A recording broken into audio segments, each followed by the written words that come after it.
parents' house in my dad's kitchen. There's Charlie Bush back there. So we're going to make pumpkin pie together. This is his job every Thanksgiving is to make our pumpkin pie.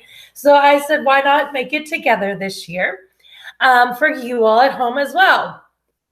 So in the pantry list that I uploaded for school, I have 1 can of your pumpkin puree.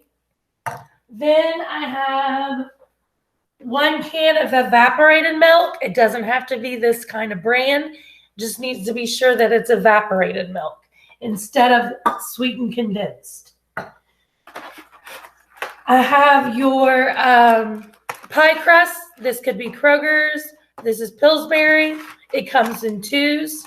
Pumpkin pie. You do not put a top layer on top. You can do some fancy things, and if we have anything extra, if we're cutting around, we can maybe cut out a few shapes and put on top of our pumpkin pie. But usually pumpkin pie is not a double layered pie. So you would just use 1. Then I have 2 eggs, sugar, cinnamon, and ginger. Now, some pumpkin pie recipes calls for clove or nutmeg, but we do not put it in our recipe, so that's why it is left out. If you are more of a clove person and that's what you guys do at home, I'm fine with you adding that in. Okay? So with equipment, I have my mixing bowl, I have a whisk, a spatula, some measuring cups, and do we need measuring spoons? I don't think so. Oh, yeah, we will. Yep. We'll need measuring spoons for our spices. One other thing is I'm going to lightly grease my pan just so nothing sticks. You don't want your pie crust to stick and then it just come with your pie ingredients and the crust actually stays. So I'm going to lightly grease my pie pan. Now, you guys may have an aluminum pan, which is fine, just a disposable one. That's fine. My mom had like 6 pie pans in her cabinet, so we're using one of hers. All right, so I'm going to just take my Crisco. This could be your, if you guys keep butter papers after you use them. Some people freeze them, like I've said before, and you can use that to grease it down too. I'm just using a little bit. I do not want to see any extra fat that it will pool underneath my pie dough. Now, this has scalloped little pockets on the top. That is nice. So when I put my pie dough down, it'll make a nice little edge. But I still want to get that, make sure I grease that down really nicely. Okay, so with the pie dough, my dad had already sat it out. Thanks. For a while, like 20 minutes, 15 to 20 minutes. So then that way it's easier to roll out. If you take it out of your fridge right away, it will crumble. It maybe not crumble, but it breaks up. It's hard to roll out. Yeah. Okay. So with the pie dough, it's already in a nice little round tube. I'm going to start it right here at the edge. And they press it down so it doesn't unroll. So that's the piece you really want to be sure to be careful with. And I'm unrolling it carefully.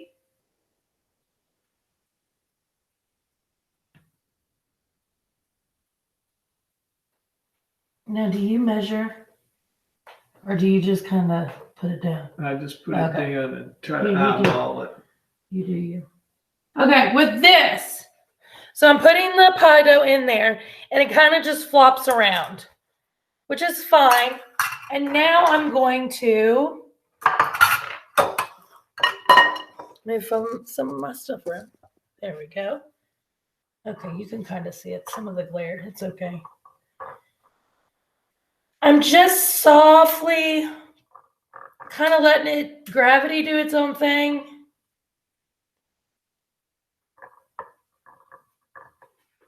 Shaping it to the pie pan. Now, if you want to get fancy, this is where you could take your fingers and you can pinch and push. So pinch and push.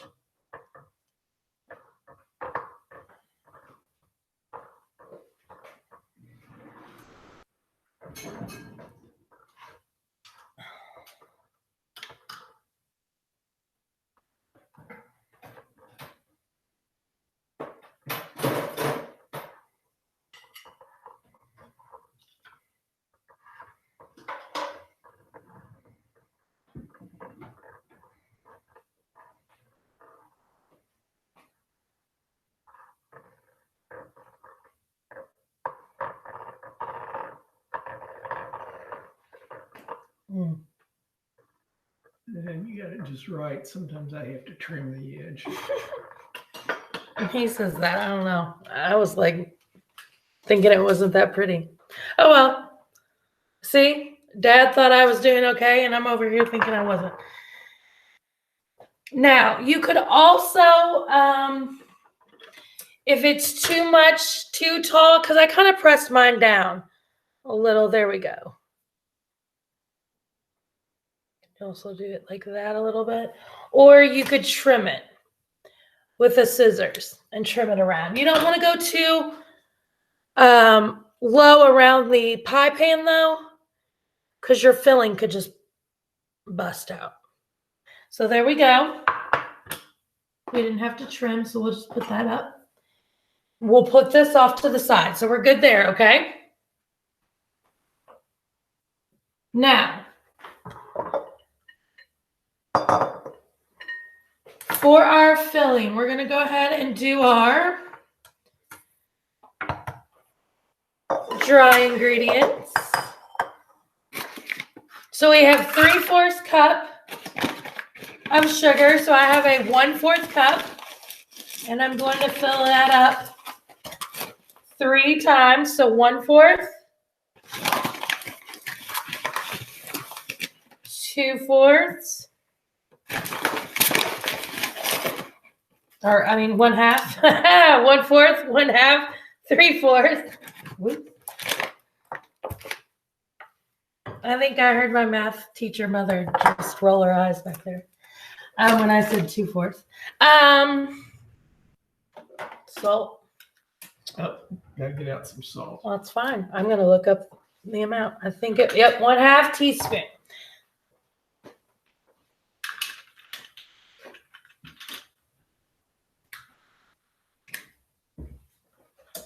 Mom has this cool little, look, it moves. Isn't that neat? It's great for like peanut butter. So 1/2 teaspoon of salt. I'm just doing it over a measuring cup, so if I spill any, I don't make a mess. Then we need our spices. So 1/2 teaspoon of ginger and 1 teaspoon of cinnamon. Got these. Yeah, here, this one for the cinnamon.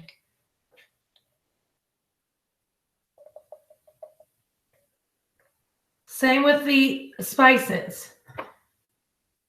When you're measuring them, do it over something else so you don't put too much in. So here's my 1 teaspoon cinnamon. Am I doing it right, Daddy? Yeah. And then my 1/2, no, I need, you have another little 1/2 teaspoon? Here we go.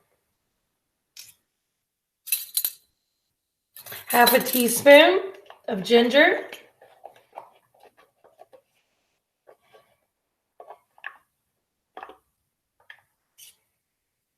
Remember, use the tops of your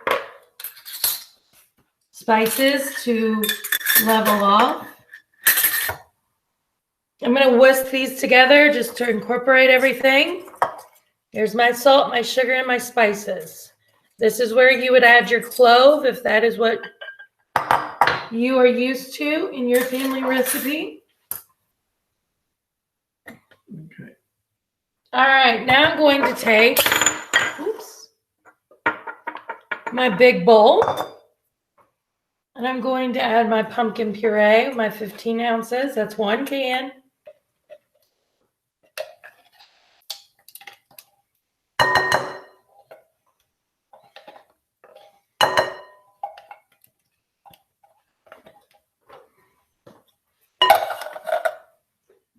Now, your evaporated milk, you want to shake up really nicely, and then I'm going to have you Get your eggs in there too someplace. Yep. So my eggs, I'm going to go ahead while my dad's opening up the evaporated milk. I'm going to crack my eggs. 2 eggs. I'm doing it in a separate bowl. I do not want to crack my eggs over my bowl because we have orange pumpkin and it will be hard to find our eggshells. And no one likes crunchy pumpkin pie. Not good. Not good. Okay. I'm going to take a wet towel, put it under there's my 2 eggs. My 1 cup of evaporated milk.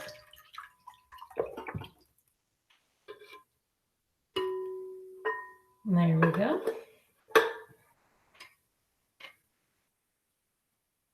I think it's funny that's called Pet. Yeah, there's a lot of other brands too. Yeah. Kroger's was out of a lot of stuff. Okay. Not JC where I got all 64 cans. What? All right, so I got... This is a 12-ounce can from the recipe. Okay, good. You scared me there for a moment.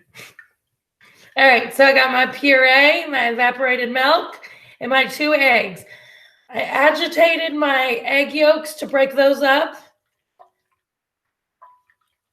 All right, and you got a nice liquid here. I'm going to add my sugar, my salt, my spices. Kind of fold that in, stir slowly. You do not want to overmix this. That's why I'm using a whisk. My father said before he has used a mixer and it almost got too overmixed and too watery. So I'm making sure that my sugar dissolved. Nope. So I'm going to get in the bottom and agitate it a little more.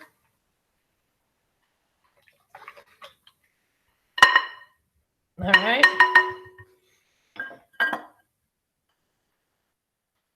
And scrape my sides down.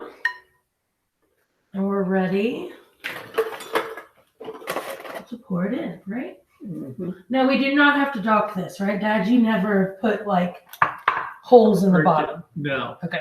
That's what docking does. You put the holes in the bottom with like a fork. This pie does not need it. It is a cream pie. We're just going to pour it in nicely.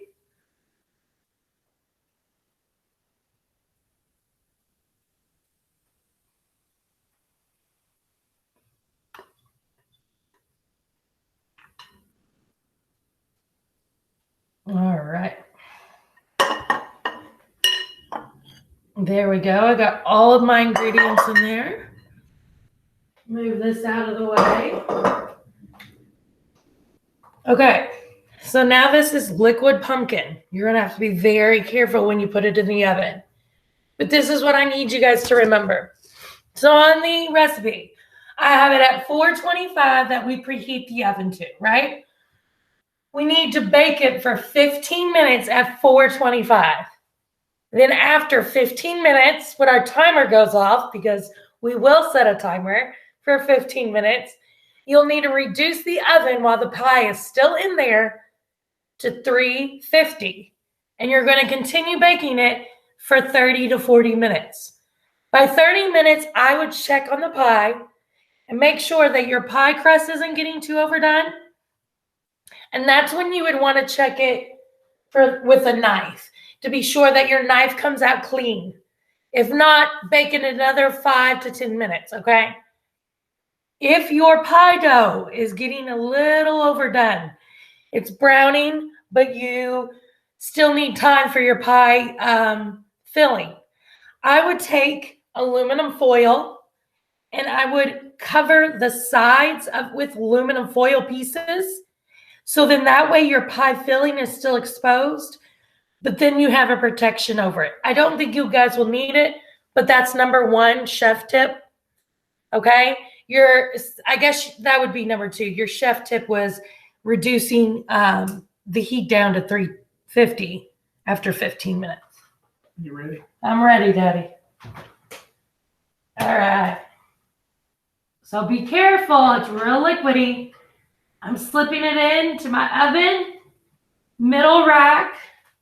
There we go. Into the center at 425 for 15 minutes. Okay? Are your students going to be using aluminum pans? Yes. Do you have something to say about that? Yeah, one time I used an aluminum pan, and the weight of all that filling and everything, it began to collapse and went over the bottom of the oven. Do they need a cookie sheet? So with aluminum pan, I put them on a cookie sheet. Put them on a cookie sheet. The aluminum pans that I gave you are heavy duty, but I would still put it on a cookie sheet. Those glass pie dishes are heavier, so that's a wonderful tip. So my father's tip would be that if you're using aluminum pan, put it under on a cookie sheet in your oven, okay? So I will put a picture of my completed pie under my demo questions, and then I hope to see you on Google Meet either Monday or Tuesday, and we will make these together, or you can show off your completed pie. All right.